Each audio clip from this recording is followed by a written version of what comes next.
ఒక పెద్ద ప్రమాదం నుంచి ఈరోజు ఒక కస్టమర్ మనం సేవ్ చేసాం. అవునండి, ఈరోజు ఈ బైక్ మన దగ్గరికి రాకపోతే నిజంగా ఈ కస్టమర్ చాలా పెద్ద ప్రాబ్లమ్స్ ఫేస్ చేయాల్సి వచ్చేది. చాలా ఎక్కువ మొత్తంలో పెట్టుబడి కూడా పెట్టాల్సి వచ్చేది. ఏంటబ్బా రాబోయే ప్రమాదం అనుకుంటున్నారు. అయితే పెట్రోల్ పంపు, ఇదేమో పెట్రోల్ ఫిల్టర్. సో చూసారు కదా, దీంట్లో నుంచి క్లీన్ చేస్తే ఎంత డస్ట్ వచ్చిందో. సో మనకి ఇంత డస్ట్ అనేది పెట్రోల్ ఫిల్టర్ లో జామ్ అయిపోయినప్పుడు పెట్రోల్ పంప్ నుంచి పెట్రోల్ కిందికి రాదనమాట. అంటే ఇంజిన్ లోకి వెళ్ళక బండి మిస్సింగ్ కంప్లైంట్స్, పికప్ లేకపోవడం, కొంచెం దూరం వెళ్ళేటప్పటికి ఆగిపోవడం, సరైన పికప్ లేక చాలా ఇబ్బంది పెట్టేస్తుంది. అలాంటి టైంలో అసలు నెగ్లెక్ట్ చేయకుండా వెంటనే పెట్రోల్ ఫిల్టర్ క్లీన్ చేసుకోవడం, ఛాన్స్ ఉంటే రీప్లేస్ చేసుకోవడం, ఈ రెండిట్లో ఏదో ఒకటి కంపల్సరీ చేయాలి.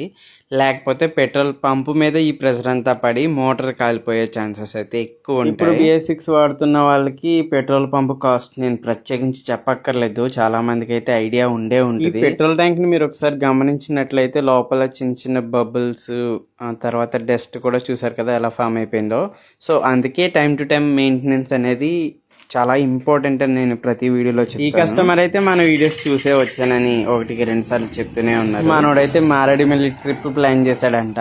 ఈ సిచ్యువేషన్ లో నా దగ్గరికి రాకుండా వెళ్ళుంటే మాత్రం మనోడి కష్టాలు చూడాలి దేవుడికి. Finally pin to pin check చేసి అంతా సెట్ చేసి మనోడికి అయితే ఇచ్చాను. మనోడైతే ఫుల్ హ్యాపీ.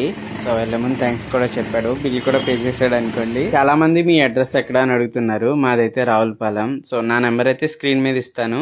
ఇలాంటి ప్రాబ్లమ్స్ ఉంటే కనుక ఖచ్చితంగా నన్ను కాంటాక్ట్ అవ్వండి. ఇలాంటి ఇంకో వీడియోతో మీ ముందుకు వస్తాను. అప్పటి వరకు సెలవు.